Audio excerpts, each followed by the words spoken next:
그럼 지금부터 패널 토론을 시작하겠습니다. 토론의 진행은 유철상 교수님께서 좌장을 맡아 진행해 주시겠고요. 아까 말씀드린 것처럼 오늘 토론회의 발제와 토론자 섭외부터 진행까지 모든 걸 맡아주셔서 진심으로 감사드린다는 마음에서 우리 여러분 박수 한번 좀 부탁드리겠습니다.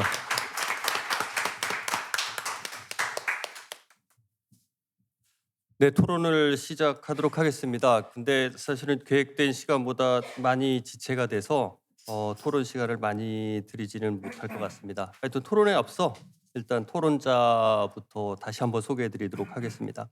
참고로 여기 모신 토론자분들은 물 관련 학회를 대표해서 나와 주신 분들입니다. 그래서 토론 내용도 각물 소속되신 학회를 대변하는 의견도 되게 많고, 그래서 여기 청중에 참여해 주신 분들도 이쪽 분야에 있는 사람들은 이런 식으로 생각하고 이런 주장을 하고 있구나, 이렇게 해서 비교해서 듣고 이해해 주시면 굉장히 좋을 거라고 생각을 합니다.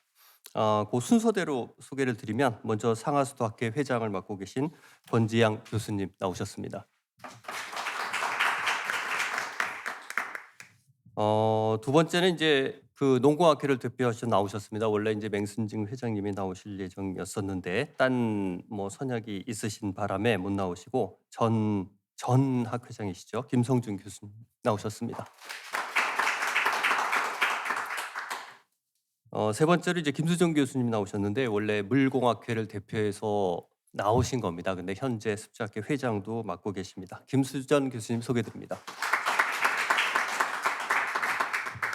네 번째 분은 이제 수정학회를 대표해서 나오셨습니다. 원래 제가 토론을 할까도 생각을 했었는데 그냥 사회나 보라, 좌장이나 보라 그래가지고 새롭게 부회장을 맡고 계신 안재영 교수님 모셨습니다. 네, 반갑습니다. 마지막으로 지하수 토양 환경 분야입니다. 회장을 맡고 계신 황인성 교수님 소개드립니다.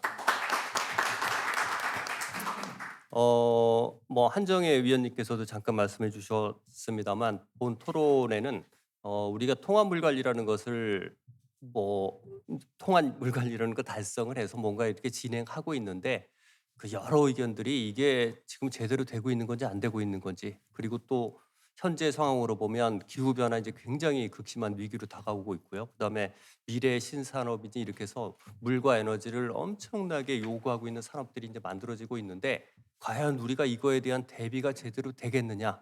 통합 물 관리로 해서 그냥 수량 수질의 통합 관리 이런 차원으로만 보면 크게 문제가 있을까 없을까 이런 상황이 되는데, 사실 현재 이런 물 관련된 문제를 극복하는데 현재 통합 물 관리 요 상황은 좀 너무 미진한 것 같다. 그래서 그걸 한 단계 발전시켜 볼 수 있는 방안을 만들어 보자. 그래서 그런 차원에서 현재 우리가 가지고 있는 문제점을 검토를 해보고, 그 다음에 실제로 각 학회들은 관련된 학회들은 어떤 생각을 가지고 있는지를 제시해서 아까 의원님께서도 말씀해 주신 것처럼 할 수 있다라고 하면 새로운 정부에서 그 안들을 좀 받아들여서 업그레이드, 통합물 관리가 소위 업그레이드 될 수 있는 방안을 마련해 보자 하고 하는 게 주된 목적이었습니다. 그런 측면에서 사실 이제 관련된 분야의 전문가들을 모아서 사실 현재의 문제점을 좀 따끔하게 얘기해 주실 수 있는 분들을 모신 거였고요. 그래서 김승 박사님, 김익재 박사님 그런 측면이고, 농업 분야를 특히 키운 거는 우리가 통합물 관리에서 국토부하고 환경부 사이에 요 문제는 조금 해소됐다라고 생각을 하는데, 그럼 그 다음에 있는 중요한 부분은 역시 농업 분야다. 물론 한수원, 발전용 댐 분야도 있지만 일단은 농업 분야하고의 일단 문제 해결, 이 통합 이런 문제들이 중요한 이슈이기 때문에 그걸 이루기 위해서는 역시 이제 농업 분야가 가지고 있는 그 물 문제를 이해하는 게 필요하다라고 해서 이렇게 세 분의 주제 발표를 만든 것이었습니다. 조금만 더 부연해서 말씀드리면 국회 물포럼이 좋은 이유는 포럼 중에서 기본적으로 그 행사가 국회에서 이루어진다는 점, 그리고 위원장이 현역 국회의원이라는 점이 가장 중요한 점입니다. 그래서 저희가 얘기하고 하는 것들을 의원님께서 직접 들으시고 실제로 법 제도화하는 과정에 굉장히 적극적으로 나서 주실 수 있기 때문에 그걸 가장 큰 장점으로 생각을 합니다. 얼마 전 그 유튜브를 보니까 그 이재명 대통령이 접경 지역을 가셔서 주민 대표들하고 이렇게 막 토론하는 그 내용이 잠깐 나오더라고요. 그러니까 한 주민 대표가 그 이재명 대통령을 이제 막 칭찬하시면서 뭐 우리 확성기 이 문제, 대북 방송 이런 문제 이것도 뭐 단숨에 해결해 주셨는데 추가로 자기 마을에 뭐 체육대회인가 뭐가 있는데 거기 축전을 하나 보내주십사 이렇게 부탁하는 내용이 나왔습니다. 그러니까 이재명 대통령이 이제 반응이 사람을 쓰실 줄 아는 분이라고 이렇게 이제 얘기를 하면서 굉장히 이제 훌륭한 자세라고 칭찬을 하셨는데 그래서 즉시 뭐 그게 가능하면 뭐 하라고 이렇게 뭐 비서진한테 얘기하는 내용이 나왔었습니다. 그래서 사실 우리가 가지고 있는 문제 굉장히 많습니다. 그래서 이런 식으로 국회 안에서 토론회를 하는 거는 결국은 뭐 우리가 원하는 방향, 궁극적으로 이렇게 잘 된다고 생각하는 방향, 미래지향적인 방향을 달성하는데 굉장히 여기서 토론을 하는 게 특히 이제 바로 앞에서 듣고 계신 의원님이 있는 상황에서 토론하는 게 중요한 하여튼 뭐 행사에 중요한 의미가 있다고 생각을 합니다. 안타깝게도 시간이 많지 않은 관계로 시간을 많이 드리지는 못하고요. 그래서 대략 한 5분 정도 시간을 드릴 수 있을 것 같습니다. 아까 말씀드렸던 대로 각 학회의 입장, 생각하시는 바 말씀해 주시고 이런 것들이 됐으면 좋겠다라고 좀 강하게 어필해 주시면 그 관련돼서 저희가 이제 최종적으로 뭐 하여튼 뭐 정리된 안을 만드는데 굉장히 도움될 것 같습니다. 그래서 토론은 아까 소개시켜 드린 그 순서로 그 권지향 교수님부터 시작을 하도록 하겠습니다. 네, 교수님 부탁드립니다. 네, 소개받은 대한상하수도 학회장을 맡은 건국대학교의 권지향입니다. 일단은 이제 이런 자리를 마련해 주신 점에 대해서 너무 감사드린다는 말씀 다시 한번 드리고요. 하여튼 18년에 물관리 일원화되고 저희가 통합 물관리를 실현하고 있는 상황이어서 이 시점에서 이제 새로의 정부가 들어서는 시점에서 한번 어떻게 진행되고 있는지 진단하고 또 어떻게 해야 좀 발전할 것인지를 논의할 수 있는 그런 좋은 시점에서 이런 토론회가 있다라는 점에 대해서 다시 한번 감사드린다는 말씀드립니다. 그리고 약간 좀 무게감이 있는 게 이게 토론회 하잖아요. 그럼 우리 한정희 의원님께서 입법 과제를 계속 정리를 하셔가지고 계속 내시거든요. 그래서 개정안을 계속 발의를 하고 계십니다. 그래서 오늘 하는 말의 그 무게감을 좀 더 느낀 채로 현재 말씀을 드린다는 말씀드리고요. 그다음에 이제 앞에서 우리 유철상 그 수전 학회장님께서 학회 의견을 대변한다고 막 말씀하셨는데 막 학회 구성원들 의견을 다 모아갖고 온 게 아니어서 그냥 평상시 하시던 이야기를 제가 그냥 정리한 거여가지고 그 무게감도 좀 있다라는 생각이 듭니다. 하여튼 의미 있는 자리에 와서 너무 감사드리고요. 오늘 세 분 연사님들이 전부 다 열정적으로 또 그 중요한 문제를 잘 짚어주신 대목에 대해서도 다시 한번 깊은 감사를 드립니다. 많이 배운 상황이라고 보시면 되겠습니다. 저는 이제 일단은 그 수량 수질 관리가 환경부로 일원화되는 거에 대해서 되게 의미가 크다고 생각하고요. 그래서 이 확보된 수자원을 수량과 수질 측면에서 최적화해서 관리하고 또 중복 규제 및 투자를 최소화해서 효율적으로 물 관리를 실현하겠다 이렇게 했던 통합 물 관리의 의미는 상당하다고 생각하고요. 그 의미는 여전히 현재 우리가 가져가야 할 중요한 아젠다라고 생각합니다. 하나 또 말씀드리고 싶은 거는 토론문이 제가 아마 제일 길걸요. 그래서 지금 말씀드린 내용의 대부분은 토론문에 있다 이렇게 생각하시면 되겠습니다. 하여튼 그래서 되게 중요한 아젠다라고 생각하고 있는데요. 이제 통합 물관리를 함으로 인해 가지고 우리 국가가 가지고 있는 아젠다뿐만 아니라 지금은 이제 기후 위기가 심각해지고 있으니까 그 기후 위기에 대응하는 것도 되게 중요해서 이러한 국가적인 아젠다에 머무르지 않고 전 지구적인 핵심 이슈에 대해서도 적극적으로 역할을 하는 그런 통합 물관리가 돼야 된다 이런 거를 생각해 봅니다. 근데 제가 이제 1기 국가물관리위원회를 했었거든요. 근데 국가물관리위원회가 그 당시에는 정말 이게 왕성하게 활동을 했었는데 그때 가장 크게 문제가 됐었고 해결해야 됐던 과제가 있었습니다. 그게 이제 4대강에 있는 보호 문제를 어떻게 해결할 것이냐에 대한 주요한 이슈가 있었거든요. 그래서 그 문제를 해결하기 위해서 물관리위원회가 적극적으로 활동을 하고 해답을 찾기 위해서 노력을 했다고 생각합니다. 그래서 제가 생각하기에 국가물관리위원회건 통합물관리건 이게 적극적으로 또 왕성하게 또 의미 있게 활동을 하기 위해서는 현재 가지고 있는 우리의 문제를 해결할 수 있는 그런 형태가 되어야지 실질적인 어떤 역할을 하고 그 권한을 부여받을 수 있을 거라고 저는 생각을 합니다. 그래서 이제 제가 이제 여기에 적어 놓은 것처럼 이렇게 통합 물 관리가 당면은 물 문제를 해결하는 데 역할을 해야만 한다.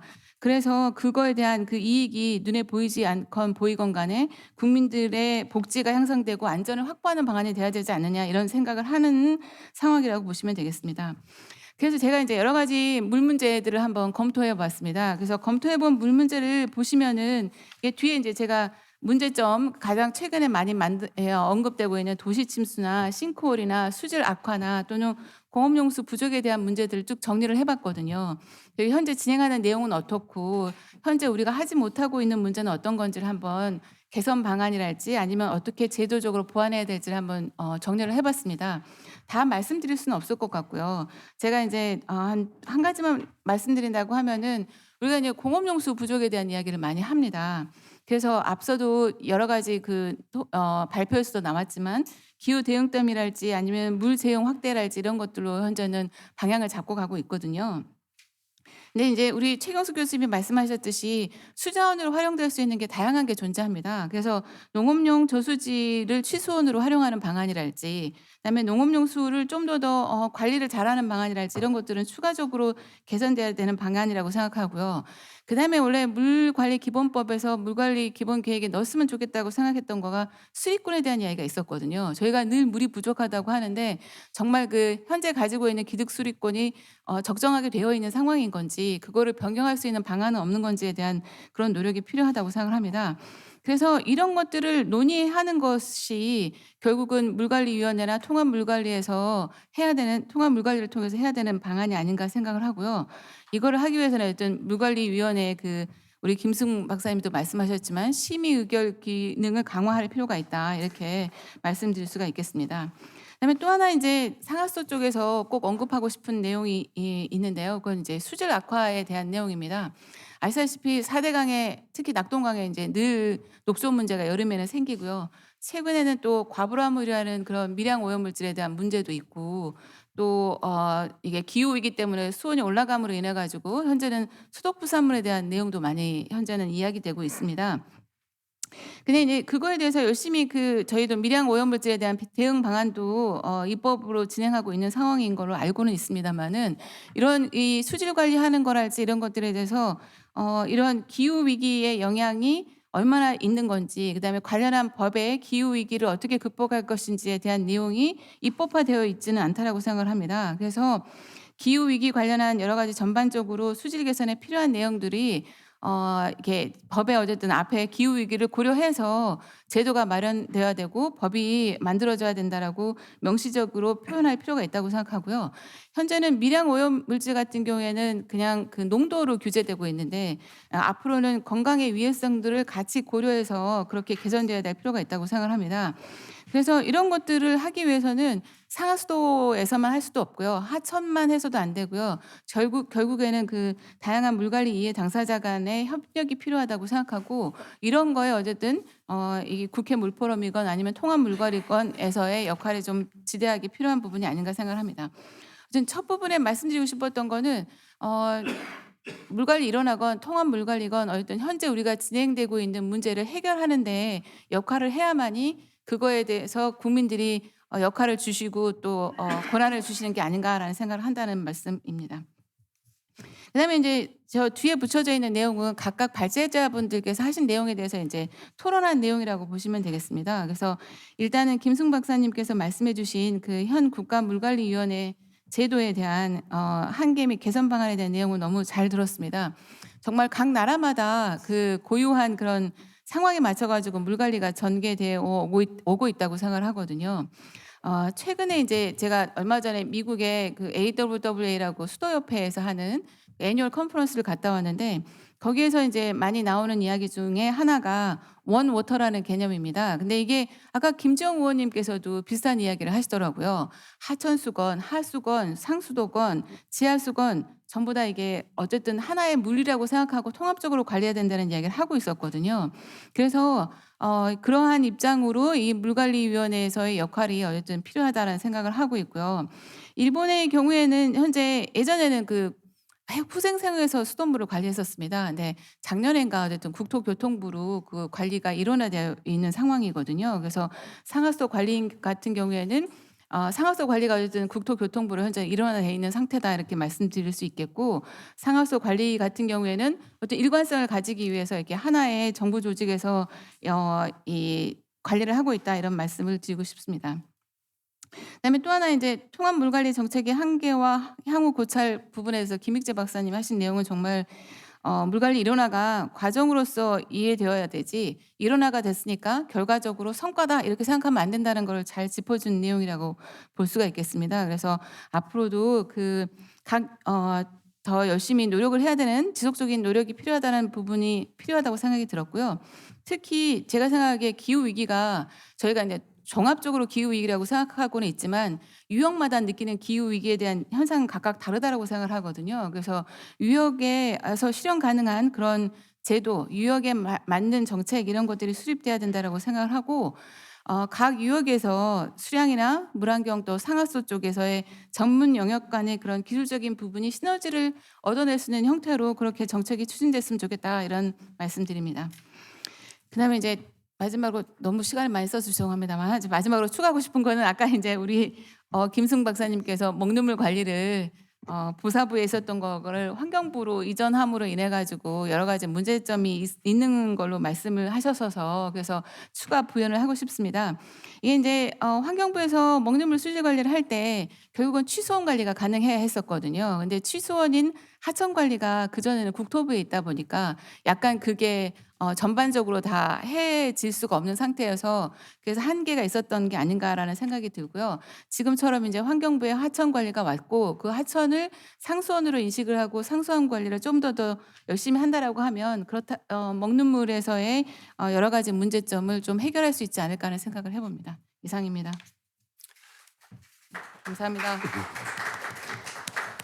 네, 감사합니다. 시간 관계상 제가 뭐 정리하지는 않고요. 바로 다음 토론자로 넘어가도록 하겠습니다. 농공학회 대표로 나오신 김성준 교수님 부탁드리겠습니다.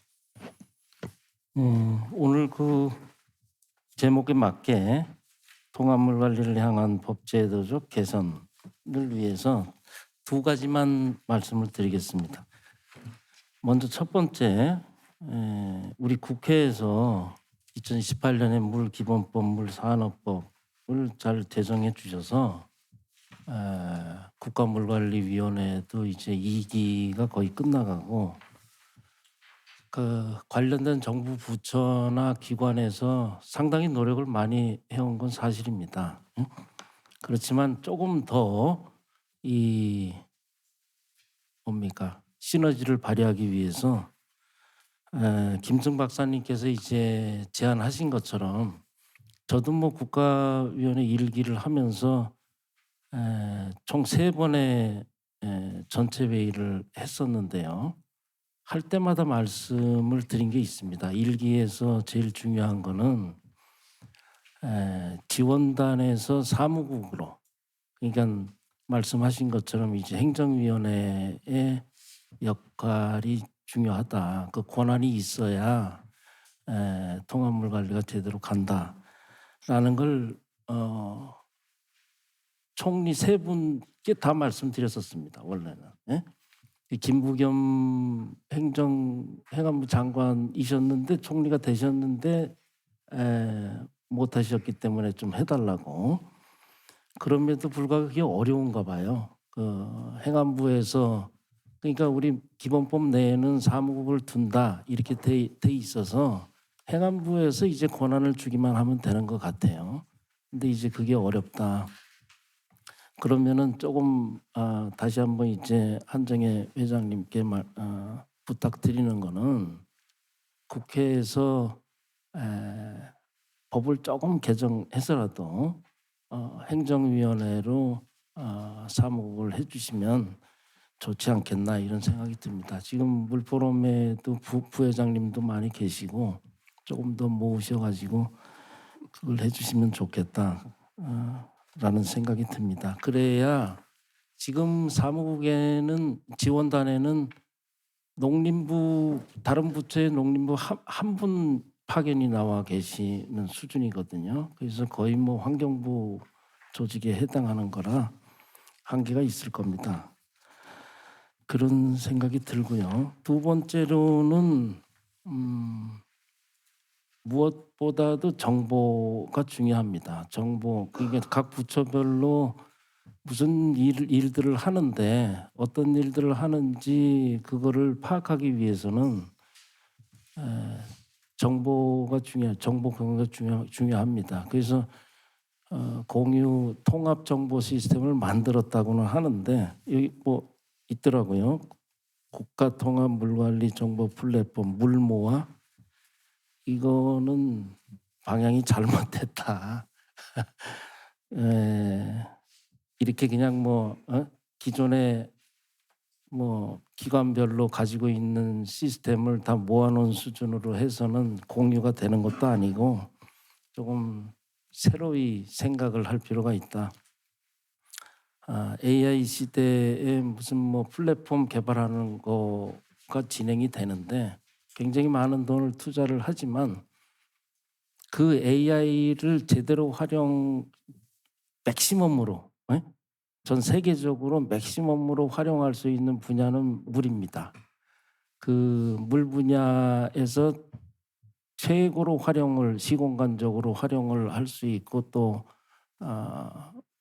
어떤 가치도 창출할 수 있는 그 분야로 알려져 있기 때문에 하여간 통합 물관리 정보 시스템이 중요하다. 그래서 우리 이거를 말씀만 드려가지고는 곤란하고 현재 국가물관리위원회에서 이 정보 시스템을 평가하는 체계를 수립해야 됩니다. 그렇게 해서 각 정부 부처의 행안부, 뭐 해양수산부 등등 뭐 하여간 이 정보 시스템을 얼마나 활용해가지고 통합물 관리를 얼마나 개선하고 향상시키고 했는지를 평가할 필요가 있다. 제도적이나 법적으로도 강력하게 할 필요가 있습니다. 지금 현재 들어가서 보시면 정말 제가 뭐라고 얘기할 수 없는 수준이기 때문에 국회 물포럼에서도 다시 한번 이 관심을 가지고 들여다보시면 좋을 것 같습니다. 이상입니다. 네, 감사합니다. 다음은 물안경학회하고 습지학회를 대표해서 나오신 김수전 교수님께서 토론해 주시겠습니다. 네, 안녕하세요. 먼저 한국 습지학회 저는 부회장이고요. 요 내용과 관련해서 주요한 내용은 우리 습지학회 전 회장님인 김영 교수님과 논의해서 토론문의 내용을 담았습니다. 토론문에는 크게 4가지 내용이 있는데요. 시간 관계상 3가지 부분만 말씀드리도록 하겠습니다. 먼저 우리 통합 물 관리를 위해서 물 관리 기본법이 우리 시작이 되었는데 우리가 무엇을 통합 물 관리의 완성으로 볼 거냐? 뭐 완성은 단계가 있겠죠. 우선 가장 1차적인 완성은 이 법적 제도가 정비되는 것이 1차적인 완성이라고 생각이 됩니다.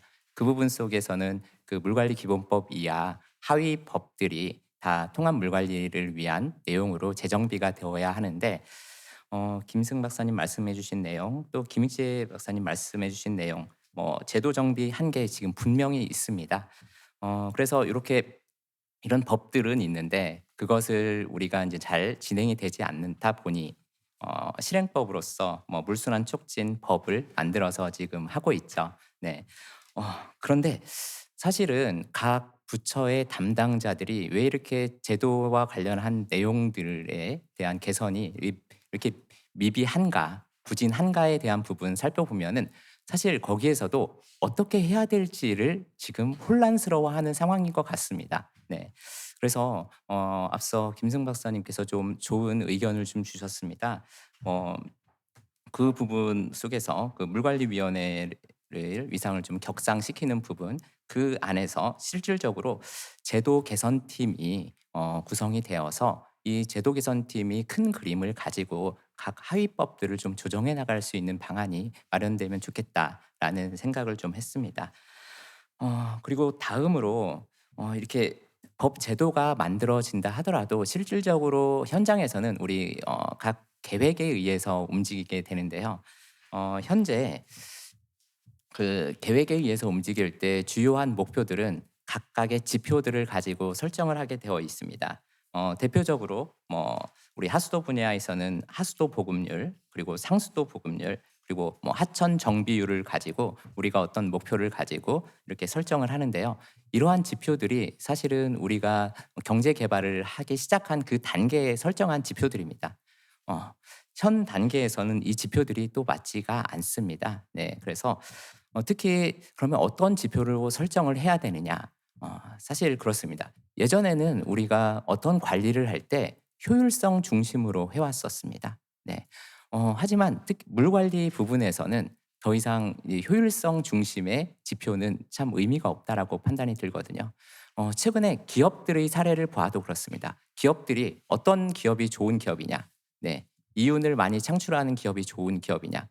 그거는 예전의 가치였죠. 최근의 가치는 ESG를 하죠. ESG를 실현하는 그런 기업들이 좋은 기업으로서 대우받고 더 가치로서 인정을 받고 있습니다. 그래서 지속 가능성 기반의 지표를 좀 재설정하는 것이 어떨까라는 부분. 그런 측면에서 상수 측면에서는 노후 관거 개선율, 상수 시설 고도화율 이런 부분들이 설정이 되어야 되겠고요. 또 하천 관리 측면에서는 자연성 회복률 이런 부분들이 주요 지표가 될 수 있을 거다라고 생각이 됩니다. 그리고 다음으로 마지막 내용인데요. 우리가 기후 위기 대응, 정말 오늘도 몇 번이나 얘기가 나왔습니다. 통합 물 관리 측면에서 기후 위기 대응은 어떻게 해야 되는지 사실은 많은 고민이 되고 있습니다. 전 세계적으로도 사실 이 부분에 대한 물 관리 패러다임 전환을 하기 위한 노력을 해 왔었고요. 그 부분 속에서 우리 자연 기반 해법이 주요한 방법으로서 활용이 될 수가 있거든요. 과거 효율성 중심에서 우리 하천 관리는 개수율이 그러니까 하천 정비율이 중요한 목표였고요. 그에 따라서 전국 제방은 상당히 높습니다. 특히 기후위기 대응과 관련해서 전국적으로 제방 높이기 사업들을 지속적으로 해왔었습니다. 그러더니 그게 어떤 문제가 발생을 했냐면은 상류부터 하류까지 모두 다 제방하천이 되어 오고 있거든요. 그 문제는 상류의 홍수 에너지가 하류로 그대로 전파가 돼서 약한 부분에서 홍수가 제방이 넘치고 제방이 파괴돼서 홍수가 발생하는 그런 문제로 유발이 되고 있습니다. 더 이상 지속 가능하지 않은 부분이죠. 그러면은 기후 위기 대응과 관련해서 앞으로 우리가 이 제방을 계속 높여야 되느냐? 그래서는 안 되는 거죠. 또 기후 위기 대응 관련해서 우리가 이런 홍수만 문제가 있는 것이 아니라 가뭄도 문제가 있고요. 그리고 또 하나 기후 변화 문제뿐만 아니라 생물 다양성의 문제도 있습니다. 그래서 이런 문제를 해결하기 위해서는 유역 관리 측면에서 또는 상류 지역에 제방을 높이는 대신 홍수터를 넓게 확보하는 그런 방법론이 필요하고요. 그런 홍수터는 반드시 습지와 관련한 자연 기반 해법 기반의 기술들이 적용이 돼야 됩니다. 습지라는 것은 우리가 어떤 기후의 조절 기능도 있지만 생물 다양성, 서식처를 제공하는 그런 지지 기능도 있습니다.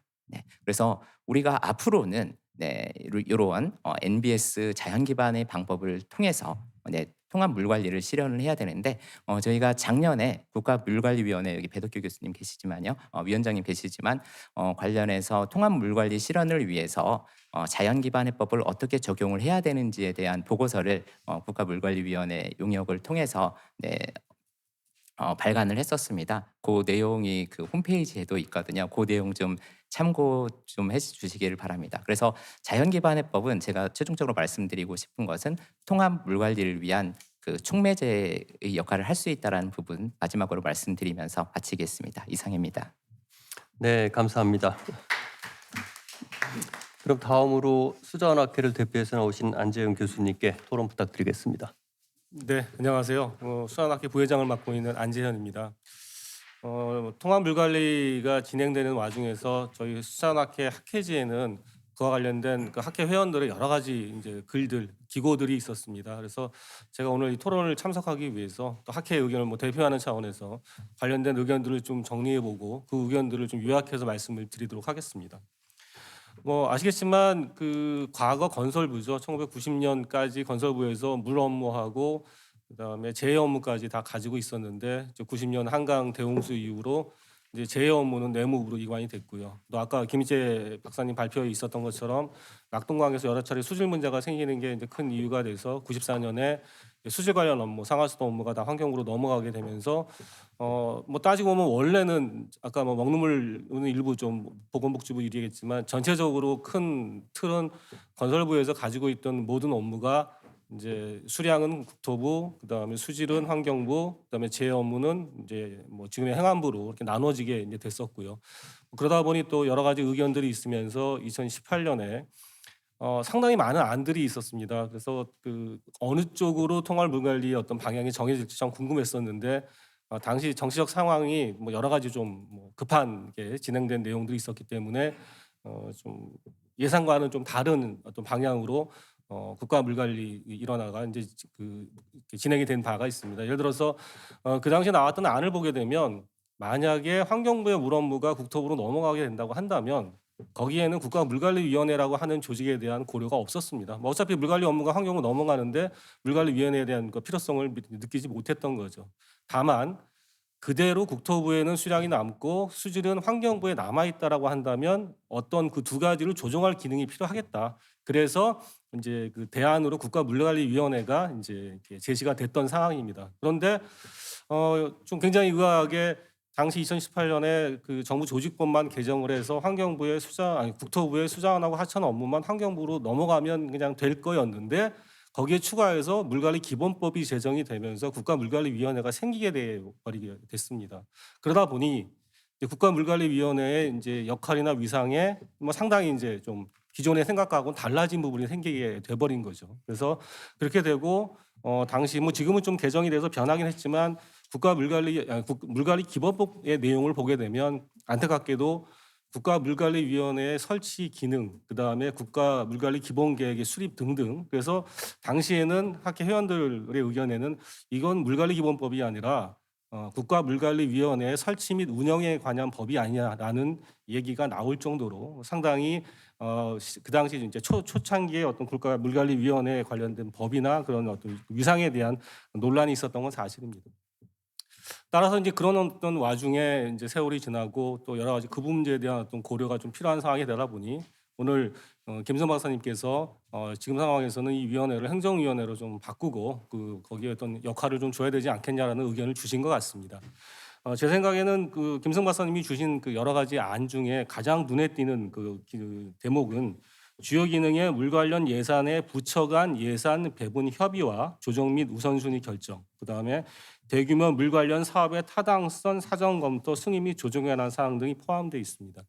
이 내용이 만약에 그 국가물관리위원회의 기능으로 추가가 된다고 한다면 굉장히 엄청난 그 역할을 할 수 있을 것 같고요. 반대로 그렇기 때문에 과연 이게 이렇게 될 수 있겠느냐라고 하는 좀 우려가 있는 것도 사실입니다. 여하튼간에 그 국가물관리위원회가 해야 될 어떤 여러 가지 일 중에서 실행력을 확보할 수 있는 방안의 어떤 마련을 위한 그 법 개정을 기대하고 있습니다. 여기에 더해서 그 아까 김희재 박사님께서는 그 통합 물관리 추진을 위해서 여러 가지 이제 고려에 대한 내용을 말씀을 주셨는데 통합 물관리 정책의 대전환에 대한 고려도 중요할 수 있을 것 같습니다. 특히 환경부로의 이제 물관리 일원화가 된 취지를 다시 한번 성찰 및 추진해야 한다는 의견에 공감 제가 하고 있고요. 물관리 기본법의 위상과 물관리위원회의 기능 조정 확대 추진은 필요한 상황에서 김성 박사님이 말씀하신 어떤 그 취지와도 어떤 절충점을 찾을 수는 있을 것 같습니다. 다만 통합 물관리를 하는 와중에서 특히 이제 초창기였습니다. 굉장히 이 수질에 대한 부분이 고려가 되다 보니 수량과 수질의 일원화라는 측면을 따지다 보니 이수 측면을 강조한 게 굉장히 컸었고요. 따라서 뭐 시수분에 대한 어떤 고려가 상대적으로 제1차 국가 물관리 기본 계획에서는 약했었습니다. 그러다 보니 이 이제 이렇게 단순하게 이제 환경부 측면에서의 물 관리에만 치중한 게 아니냐는 의견이 있게 됐고요. 근데 2020년대 이후에 여러 차례 이제 홍수가 이제 있게 되죠. 그래서 2020년 섬진강 하류 홍수, 또 2022년 강남 침수와 또 저쪽 그 포항의 냉천 뭐 범람 이런 것들이 있게 되면서 약간의 이제 기조의 변화가 생기게 되고 그 와중에 이 정부 합동으로 해서 2023년 2월에 기후변화 대비 재난관리 체계 개선 대책이라는 게 나오게 되는데 여기에는 이제 두 가지 아쉬운 게 있게 됩니다. 하나는 일단 그 행안부, 환경부, 뭐 농림부 등등 관련된 정부 부처 모두가 참여해서 그 개선 대책을 만들어냈지만 국가물관리위원회가 관여됐다는 내용은 이제 전혀 찾을 수가 없었고요. 또 하나 그렇게 만들어진 개선 대책을 기존에 만들어진 국가물관리 기본계획을 고려해서 만들었느냐 그것도 확인할 수가 없었습니다. 그 얘기는 뭐냐면 국가물관리 기본계획이라는 걸 수립을 해서 운영하지만 막상 큰 어떤 사건을 닥치게 되면 기존의 그 계획에 대한 고려보다는 그 당장 눈앞에 닥친 어떤 문제 해결에 집중하다 보니 이 연계성이 떨어진다는 거죠. 그래서 앞서 여러분들이 발표하신 것처럼 실행력이라 하는 것에도 한계를 가질 수밖에 없겠다 또 이렇게 생각을 하게 됩니다. 여기에 더해 또 2023년에도 굉장히 큰 가뭄이 있었는데요. 그 가뭄의 상황에서 나온 2024년 대책도 동일했습니다. 행안부를 중심으로 해서 환경부, 농림부, 산자부 다 참여해서 여러 가지 가뭄 대책을 만들었는데 여기에도 마찬가지로 국가물관리위원회의 역할은 찾아보기가 어려웠고 또 기존에 만들어졌던 국가물관리 기본계획하고의 어떤 연계성도 확인이 쉽지 않았습니다. 따라서 저는 이제 앞으로 개정이라고 한다면 여하튼 물관리 기본법이 아까 말씀드렸던 국가물관리위원회의 어떤 위상, 역할, 기능을 강화할 수 있는 방안에 대한 고민을 하나 해야 될 것 같고요. 여기에 대해서 국가물관리 기본계획과 또 그 유형물관리 종합계획, 거기에 하천유역 수장관리 계획 등의 법정 계획들의 어떤 위상과 연계 그리고 실행력 그리고 실제 여러 가지 사안이 벌어졌을 때의 어떤 그 부분을 반영할 수 있는 실질적인 방안 이런 것들을 포함한 개정이 이루어져야지만 지금 저희가 고민하고 있는 통합 물관리로의 어떤 그 진전에 더 큰 도움이 되지 않을까 생각합니다. 네, 이상입니다. 네, 감사합니다. 그러면 패널 토론으로는 마지막으로 그 지하수 토양 환경학회를 대표해서 나오신 황인성 교수님께 토론을 부탁드리겠습니다. 예, 저는 뭐 한 지난 20년 정도 주로 지하수 토양 일을 많이 했었고요. 뭐 수질, 수처리도 부전공처럼 해온 사람입니다. 그래서 오늘 하여튼 국회물 포럼 저희 참여하면서 여러 가지 좋은 자료들 보면서 공부를 시작을 했고요. 오늘도 많이 공부를 했습니다. 그래서 우리가 당면한 가장 큰 문제가 뭐냐, 뭐 다 아시겠지만 오늘 다시 한번 생각을 해보니까 결국은 그동안은 뭐 수질, 물 부족 이런 생각을 많이 했었는데 지금 홍수 재난 이런 것들이 이제 더욱더 중요해지고 있는 것 같습니다. 그래서 결국은 이것을 해결하는 방향이 통합물 관리다라고 생각을 하기 때문에 우리가 이렇게 모여 있는 것 같고요. 통합이라는 것은 지금 수량, 수질, 유역 단위의 관리, 농업용수, 공업용수 오늘 다 나온 얘기입니다. 그래서 생활용수까지 또 관련된 부서 보면 환경부, 농림부, 국토부, 행안부, 산업부. 그래서 이것을 일원화해서 관리한다. 용어적으로 일원화가 틀렸다고 말씀하신 거에 동의하지만 일원화의 진정한 의미는 이제 통합해서 하자는 것을 어떻게 용어적으로 그렇게 됐던 것 같습니다. 그래서 그런 방향성은 맞았다고 보는데 이것을 과연 이런 부처 간의 연계라든가 협업을 할 수 있을까? 저는 상당한 의문감을 오늘 갖게 됐고 그래서 김승 박사님 말씀하신 바에 많이 동의를 했습니다. 그래서 그 이상적으로는 아까 워터 어소리티를 말씀하셨습니다. 이런 뭐 청 비슷한 것이 있지 않고서는 뭐 진정한 통합이 쉽지는 않겠다. 요원한 생각을 했는데 현실적으로는 뭐 어렵겠죠. 그래서 국가물관리위원회를 행정위원회로 격상한다는 말씀에 저도 전적으로 동의를 합니다. 그래서 오기 전에 AI한테 물어보니까 우리 저 KI 원장님께서 연구하신 바가 있더라고요. 보셨습니까? 그래서 그 보고서에 그 물관리위원회의 기능 및 역할 강화라는 KI 김홍균 원장님 환경법 전공하신 아마 포럼에도 오셨을 것 같습니다. 그래서 거기에 뭐 중요한 말씀을 오늘 김승 박사님 말씀하신 거에 더해서 많이 담아 놓으셨더라고요. 행정기관으로서의 지위 명시, 권한의 확대, 뭐 가장 중요한 거 뭐 독자적 예산 확보 이런 것인 것 같습니다. 그래서 이것들 좀 우리 포럼 위원님들께서 신경 써주셨으면 좋겠고 또 오늘 얘기 나온 것들 중에도 뭐 물 분쟁 조정 대상의 명확화 이것도 아주 중요한 얘기인 것 같아요. 그래서 해안일을 딱 명시를 해가지고 법적인 구속력을 부여하면 좋겠다. 이게 우리 김홍균 원장님께서 말씀하셨던 내용입니다. 그래서 한번 그 내용을 말씀을 드리고요. 제가 우리 지하수 토양학회 대표해서 왔으니까 지하수 얘기를 안 할 수는 없습니다. 그래서 그 토론 자료에 보면 통합물관리 대전환의 시대 지하수 가치 재조명이라고 제가 이제 썼습니다. 그래서 지난 조찬 모임에서도 말씀을 강조를 했었는데 뭐 우리가 쓸 수 있는 지하수 퍼쓴다고 싱크홀 생기진 않습니다. 싱크홀은 대도시에만 생깁니다. 그래서 실은 지하수가 많이 필요한 지역은 물 공급에서 소외된 지역입니다.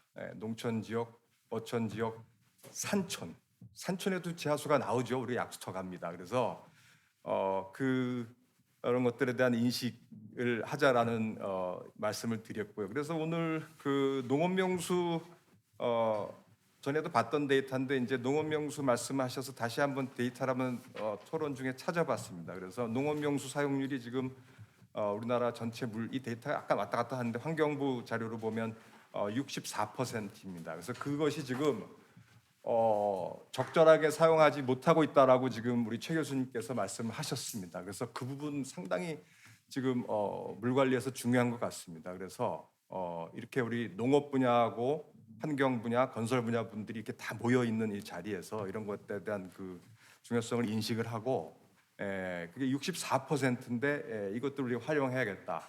지하수는 이 중에서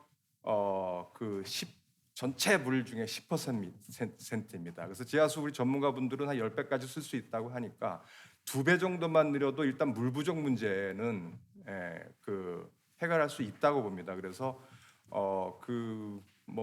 새로 우리가 이제 법령이라든가 이런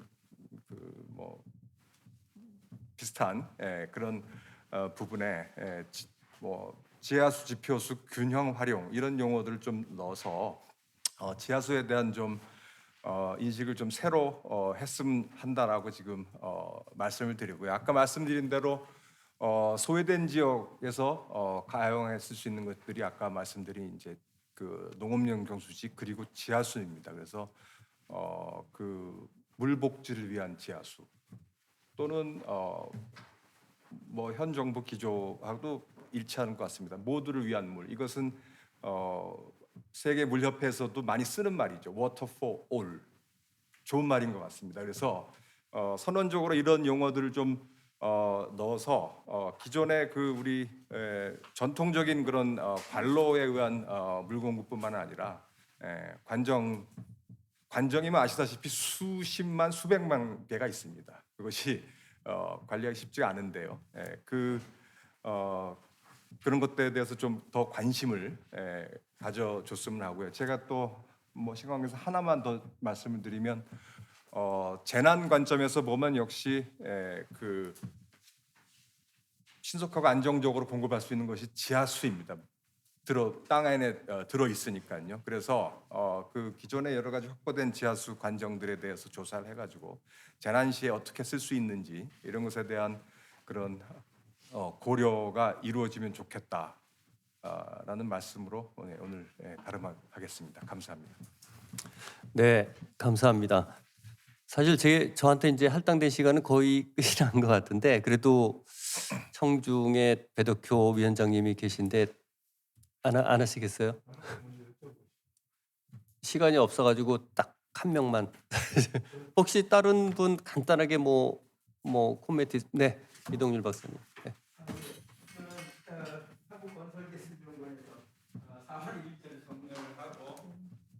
이제 민간 엔지니어링 회사에서 이제 몸을 담게 됐는데요. 먼저 제가 그 국회 몰프롬에 뭐 이사로서 활동도 했고 이렇게 한 그걸 봤을 때 지금 저 앞에도 보면 학회가 13개 학회죠. 13개 학회가 참여를 하고 있고 공공기관이 4개가 있습니다. 그래서 항상 참여할 때 보면 각 기관의 이해관계가 많이 그러니까 얘기되는 것 같습니다. 근데 그 이해관계가 조정이 항상 안 되고 항상 매번 발표할 때마다 그 해당 그 소속 기관에 그 어떤 그 현안이라든가 이런 것들이 많이 되고 있는데 사실 그것이 국회 물포럼에서 그 융합돼서 어떤 그 융합된 결론에서 효율적인 입법 과정이나 이런 것이 좀 나올 수 있는 분위기가 조성이 됐었나라는 것에 대해서 조금 더 성찰해 볼 필요가 있다고 생각이 됩니다. 그리고 오늘 또 역시 얘기하는 게 앞으로 통합물 관리가 부족하니까 제도적으로 이런 개선을 많이 해야 되겠다라는 얘기가 이제 주가 되는데 사실은 그 과정을 벌써 이제 그 두 정부를 거쳐서 이렇게 해왔는데 그 지나는 과정이 새로운 정부가 이제 들어서 희망적인 기대감이 있지만 똑같이 반복된다고 하면 실제로 현업에서 이루어지고 있는 물의 그 현안 문제들을 과연 우리가 개선할 수 있을까 이런 의구심이 좀 생기는 것이 이제 크고요. 그래서 저는 한 예를 들어보겠습니다. 90년대 말에 90년대에 상당히 그 우리나라의 그 수질 문제가 컸었죠. 그래서 정부에서 수질 개선 기획단이라는 그 기획단을 국무총리실 산하에 구성을 했습니다. 정부 부처 여러 부처가 참여하고 지자체 참여하고 민간 전문가 참여했죠. 그게 사실 통합관리의 물관리에 그 사실 전범이 되고 있습니다. 사실은. 근데 그런 우리가 가지고 있는 훌륭한 역량과 경험을 지금 이용을 다시 해야 된다고 생각이 됩니다. 그래서 만약에 지금 정부가 지금 4대강의 그 녹조 문제니 그 어떤 자연성 회복에 대해서 굉장히 많이 노력을 두 정부 동안 했는데 과연 우리가 거기에 얼마만큼 집중력 있어 그 문제를 해결하기 위해서 조직을 만들고 법 제도를 만들었냐 생각해 보면 그렇지 않습니다. 일반적인 법을 고쳐야 된다는 곳에 집중을 했지 실제적인 문제 해결을 위한 법이 없었습니다. 그래서 차라리 저는 주장하는 게 차라리 특별법이라도 제정을 해서 그게 그 특별법을 국가물관리위원회에서 해도 좋습니다. 그 조직을 이용을 해서 그래서 뭐 4대강 자연성 회복 뭐 예를 들어서 뭐 기획위원회라든가 이것을 국가물관리위원회에서 실질적으로 운영을 한다든가 이런 식의 접근을 해야지 실제 문제가 해결이 되지 또다시 전체적인 뭐 형이상학적인 문제에서 이거를 해야 된다, 법을 바꿔야 된다, 통합을 해야 된다 이거는 이제 실패를 했기 때문에 현안 문제 위주의 특별법 내지는 특별위원회, 기획단 이런 문제에 의해서 함께하는 그런 통합관리 정말 이거를 해야 된다고 생각이 됩니다. 예, 이상입니다. 네, 의견 감사합니다. 또 다른 한 분만 더. 네. 안녕하십니까. 저는 계명대학교 이태관 교수라고 합니다. 저는 지금 현재 국가물관리위원회 일을 하고 있고요. 저는 뭐 어떻게 그 기회가 돼가지고 낙동강 유역위원회도 1기 때 했고 2기 때는 이제 국가물관리위원회를 하고 있는데 이제 그 큰 주제는 알겠는데 제가 이제 피부에 와닿게 제가 해법에서 느낀 걸 하나 말씀을 드리겠습니다. 예를 들면 구의원, 시의원, 뭐 구의회, 시의회, 국회가 있으면 구의회에서 한 걸 시의회에서 승인하고 국회에서 승인하는지 그게 궁금해요. 그게 예를 들어서 큰 이상적으로 뭘 이렇게 주제를 잡다 보니까 유역에 맞는 정책, 유역에 맞는 뭐 물 환경, 물 분배 이런 거로 인해서 각각의 유역에 유역위원회가 있습니다. 그럼 그쪽에서 보통 일들을 하고 국가물관리위원회라는 것은 최종적으로 심의 의결을 하는 정도입니다. 그러니까 예를 들어 국회가 직접 나서서 지역의 일들을 할 수도 있어야 되는데 국가물관리위원회는 그런 제도가 아예 그런 그 행위랄까 그런 걸 못하게 됩니다. 그게 이제 뭡니까? 월권으로 이렇게 비춰지는 경우가 많습니다. 그리고 또 한 가지 더 피부에 와닿는 말씀을 한번 드리면 이제 그 또 우리 정부가 바뀌었으니까 이제 국가물관리위원회에게 위원회에 요구되는 사항은 아마 4대강 보 어떻게 할래? 해체해라 하는 이 모든 이 압박이 국가물관리위원회에 올 겁니다. 그러니까 이런 일들이 있으면 그때마다 국가가 해야 하는 일은 덤탱이는 쓰고 아무 힘은 없고, 그리고 실질적으로 저희가 1기 때 그 한정혜 회장님하고 모시고 우리가 그 취수원 다변화 이런 거에 대해서 심의 의결을 했음에도 불구하고 그것이 이루어지지 않았어요. 그런데 하여튼 지금 제 내리 속에 남아 있는 것은 아마 4대강 보호 해체에 대한 모든 이제 그 추진은 아마 국가물관리위원회에 올 겁니다. 이만큼 그 중대한 일만 오고 아무런 그것도 없고, 그리고 또 한 가지 더 의문은 국가물관리위원회는 누가 선정하느냐. 그 대통령직 소개이기 때문에 대통령이 결정한다라고 되어 있지만 아마 환경부가 추천하는 형태일 겁니다.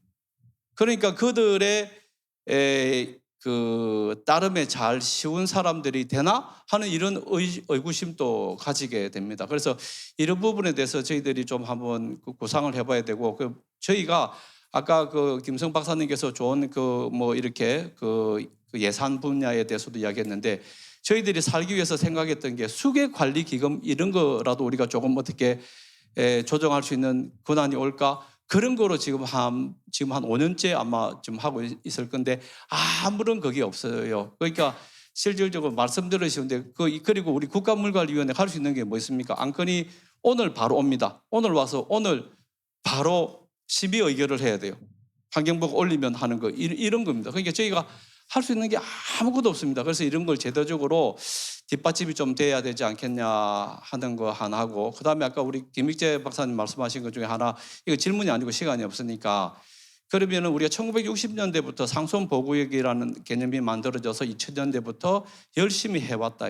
그런데 이제 그러면 길게 봐서는 60년, 짧게 봐서는 30년 정도 상수원보호구역과 수변보호구역에 대해서 우리가 이걸 해가 왔는데, 그럼 이제 그때 시절과 지금 시절의 과학기술이라든지 여러 가지가 변화됐는데, 그러면은 규제 대신에 그러면은 규제에 따라서 혜택을 보는 곳과 규제받는 지역은 계속 형성이 되는 겁니다. 그러면 그 규제가 해제가 됐다는 것은 그 필요가 있었을 거라는 거거든요. 그럼 어느 지역은 규제가 해제가 되고 어느 지역은 규제가 해제가 되지 않으면 그 균형, 지역 균형, 국토 균형 발전에도 어긋나거든요. 그런 부분에 대해서도 우리가 한 번 더 깊게 고찰해 볼 필요가 있지 않을까로 이제 마칩니다. 감사합니다. 네, 의견 감사합니다. 5시가 다 되고 있어가지고 저희가 뭐 더 이상 시간 끌기는 되게 어려울 것 같아요. 그래서 다른 의견이 없으시면 제가 담당한 토론은 이 정도로 마치도록 하겠습니다. 감사합니다.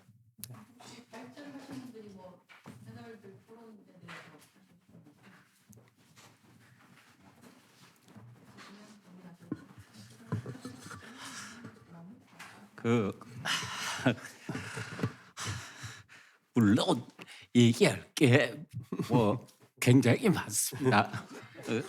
네, 보니까 저는 19분 30초를 발표했는데 다른 분들 보니까 다 30분 이상씩 발표를 하시더라고요. 저는 타임워치를 딱 맞춰놓고 그냥 끊었는데, 그래서 제가 이해해 주신다면은 한 5분만 발언을 괜찮으시겠어요? 했으면 합니다. 네, 하십시오. 네, 그러니까 뭐 그 국가물관리위원회를 행정위원회로 격상하는 거에 대해서는 모든 토론자 분들이 이렇게 동의하시는 것 같습니다. 그래서 국회에서 이거를 좀 추진해 주셨으면은 고맙겠습니다. 이런 추진을 위해서 무슨 태스크포스 팀이라든가 이런 거를 구성한다 그러면은 제가 은퇴하고 시간이 많이 있기 때문에 무료로 아침부터 저녁까지 나와서 지원해드릴 용의가 있습니다. 왜냐하면은 제가 고려대학교 이승호 교수님하고 이 법초안을 만들어 가지고 국회에서 추진을 했는데 안 됐습니다. 그래서 그 후에 나온 이 국가 물관리 기본법 초안을 보면은 그때 제안했던 것 중에서 핵심 사항은 다 빠지고 껍데기만 갖고 통과된 것입니다. 그래서 그때 있던 그런 알맹이를 좀 집어 넣었으면 하는 게 제 소원입니다. 그리고 제가 좀 말씀드리고 싶은 거는 저는 지금 벌어지고 있는 모든 문제가 사실은 인사관리 문제라고 생각을 합니다. 지금 그 사무국이 절대적인데 사무국이 환경부 소속으로 돼 있고 환경부에서 기껏해야 사람 1명 나오고 나머지 사람들은 뭐 그 산하기관에서 파견 나와가지고 3개월, 6개월 있다가 하고 뭐 환경부에서 나와도 뭐 잠깐 있다 가는 거기 때문에 국가물관리위원회는 주인이 없습니다. 주인이 없고 누가 챙기는 사람이 없기 때문에 지난 6년간 그냥 허송세월한 거죠. 그렇기 때문에 뭐 다른 방법이 없습니다. 이걸 정상화시키는 거는 거기에 뼈를 묻을 수 있는 사람을 그 조직을 만들어서 집어넣고 그 사람들이 그런 경험을 쌓아서 그 해결을 가도록 지켜보는 외에는 방법이 없습니다. 그렇기 때문에 그런 부분을 저희가 이해해야 되고 기다려야 되지 않을까 이렇게 생각을 합니다. 다른 것도 1시간은 말씀드릴 게 있지만 그냥 생략하겠습니다. 고맙습니다. 네, 감사합니다. 이게 제가 오늘 포럼을 마무리해야 되는 건지는 잘 모르겠는데 마무리에 앞서 의원님의 마무리 말씀을 듣고 오늘 포럼을 마무리하는 것으로 하겠습니다. 여러분이 원하시는 국가물관리위원회의 위상은 대통령이세요. 그러니까 예산권도 가지고 각 부처가 가지고 있는 예산을 조정까지를 하고 심의하고 의결하고 하는 기능이면 각 부처는 집행을 하고 평가받고 물관리위원회로부터. 그래서 그렇게 되는 것은 쉽지 않다.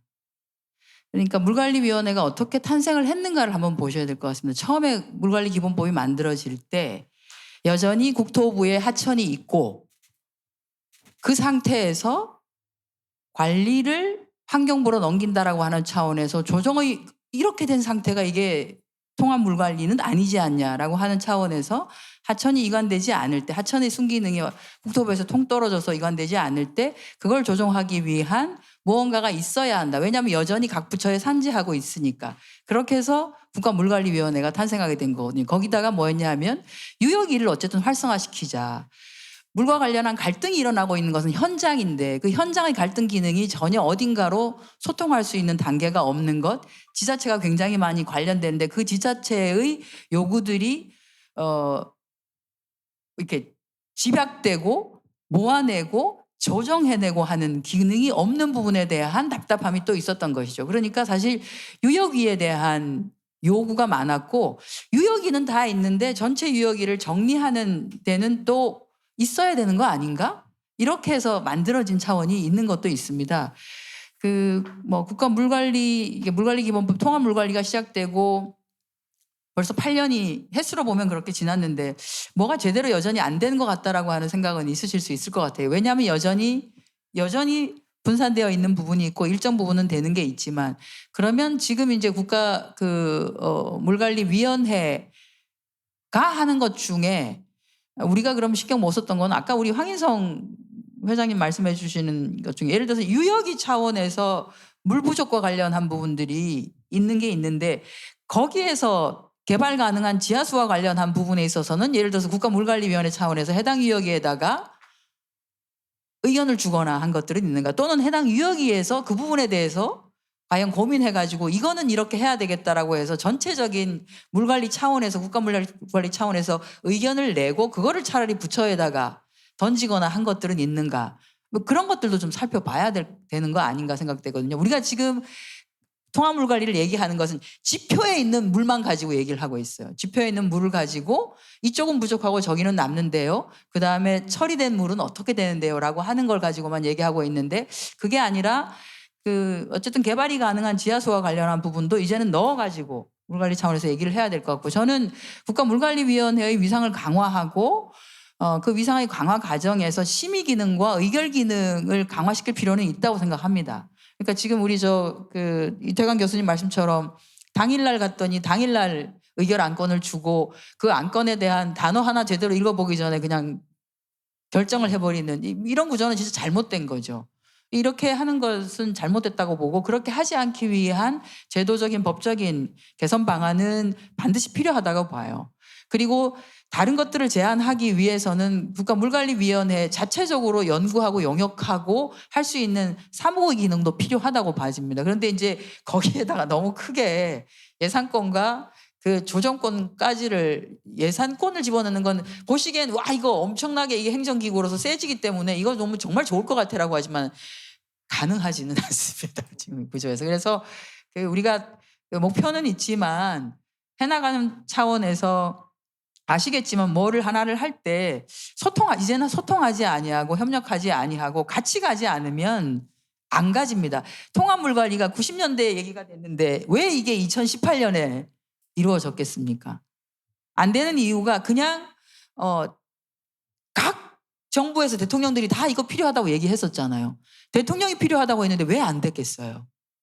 그래서 대통령이 원한다고 갈 수 있는 것도 아니고 지금은 그것보다 더 많이 힘들어졌다. 다만 그 필요성에 대한 계속 자료들이 나와줄 필요가 있고 통합물관리를 만든 차원에서 지금은 거기에서 배제되고 있는 농업과 관련된 부분 지금 이제 그 저수지로서의 그러니까 농업용수 공급 그 기능을 가진 저수지로서의 기능을 완전히 상실한 저수지 같은 경우에는 차라리 지역 주민들을 위한 생태공원을 만들자, 뭐를 만들자라고 하는 것도 있는데 이런 그 이수와 치수와 생태의 측면에서 문화적인 측면에서 관리가 가능한 저수지들이 상당 부분 있다. 그 차원에서 저는 권지향 회장님께서 말씀해 주신 몇 개의 저수지를 시범으로 한번 해보는 거 어떤가라고 하는 부분에 대해서 굉장히 동의를 하고요. 오늘 주신 부분은 지금 제가 보니까 이제 모든 분들이 그 제안을 해주신 게 너무 많아서 저희 의원실이 숙제가 많을 것 같긴 한데 저희 물포럼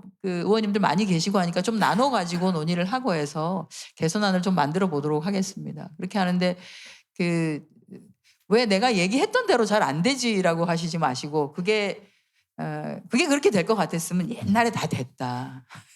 그렇게 쉽지는 않다라는 말씀을 왜냐하면 특히나 기구와 관련된 것의 기능을 조정하고 거기에다가 어떤 권한을 주고 하는 것은 굉장히 쉽지는 않습니다. 그래서 그것은 한 발짝 한 발짝 좀 이렇게 단계를 밟아서 가는 거를 생각해 주시면 좋겠다는 말씀을 드리면서 오늘 긴 시간 함께 해주신 모든 분들께 감사하다는 말씀 드립니다. 네. 그러니까 우리가 지금 누리고 있는 주요 수자원 기반 시설들 충주댐이라든가 낙동강에 있는 댐들이라든가 이런 것들을 의사결정해서 추진했던 게 유역위원회입니다. 유역위원회가 70년대에 가동이 됐는데 유역위원회 위원장을 당시 이피비 장관이 그랬습니다. 그래서 이피비 장관이 예산권을 갖고 그 사업을 조정을 해갖고 추진을 해서 그 결과로 우리가 SOC 시설들을 확보해가지고 지금 대한민국이 살아가는 겁니다. 미래에 이거 위기 문제를 해결하려면은 그와 같이 적극적이고 권한을 가진 조직이 있어가지고 결정을 하고 추진하지 않으면은 불가능합니다. 이거는 정상 상황이 아니라 비상 상황입니다. 전쟁이 오고 있는 거예요. 전쟁이 오고 있는데 우리나라 공무원 조직이 전문성을 도대체 확보할 수 있는 기회를 주잖아요. 자꾸 인사 이동을 하니까 전부 일반적인 지식만 알고 있지 전문적인 지식을 아는 사람이 없습니다. 위기가 온 줄을 모르고 있어요. 그러니까 아무것도 안 하고 그냥 지켜보고 있는 거죠. 그러다가 세월호도 당했고 세종 지하철도 당했고 담당자들이 내가 무슨 일을 해야 될지 모르고 있습니다. 제가 홍수통제소 홍수예보를 도와준 적이 있는데 금방 제 방이 넘칠 것 같아서 제가 평택 시민들 5만 명 지금 대피시켜야 됩니다. 홍수통제소장이 경험도 없고 해가지고 결정을 못 내려. 제가 30분 이내에 결정을 못 내리면은 이거 터져가지고 난리가 날 수 있습니다. 30분 동안 왔다 갔다 하고 결정을 못 내렸는데 운이 워낙 좋아가지고 비가 적게 와서 수위가 내려가서 아무 일도 없던 것처럼 그분 관리 잘했다고 나중에 영전했습니다. 그게 우리나라 현실입니다. 1998년 얘기입니다. 지금은 우리가 이제 홍수통제하고 관리하는 시스템이 예전과는 좀 달라져서 지금도 마찬가지입니다. 제가 한 말씀만 짧게 드리면 사실 저는 오늘 좀 의견을 많이 듣고 주제가 상당히 관심이 많아서 들으려고 그랬는데 사실 제가 국가물관리위원회 제2위원장이 되었을 때 1기로부터 인수인계를 받고 동시에 준비했는 게 뭐냐면 물관리 기본법 개정 작업을 했습니다. 그래서 국가물관리위원회에서는 내부에 6개 태스크포스를 만들어서 조항별로 분야별로 쭉 검토를 해서 거의 이제 청안이 나왔고 이거를 그 의원 입법을 하기 위해서 일단 실무부서에서 협의 단계에 있는데 제가 오늘 우리 김성 박사님 아주 좋은 의견인데 행정위원회로 갈 거냐 자문위원회로 갈 거냐도 내부적으로 굉장히 많은 토의가 거쳤는데 그 개정안에 대해서 제가 별도로 한번 김성 박사님께 자문을 좀 구하고 그다음에 그거를 좀 보완한 상태에서 별도로 우리 한정희 의원님께 한번 뵙고 앞으로 물관리 기본법 개정을 어떻게 했으면 좋겠다 하는 그 입법 취지를 한번 제안하는 게 어떻겠냐 하는 생각이 듭니다. 그렇게 제안을 하면서 아마 우리 자장님께서 좀 마무리하시면 그러니까 이게 지금 오늘로 한 번으로 해서 끝날 답이 아니기 때문에 그동안 쭉 논의됐던 걸 좀 정리를 해서 별도로 시간을 내주시면 우리 물하는 사람을 대표해서 좀 설명을 드리도록 하겠습니다. 그렇게 하면 어떨까요? 네.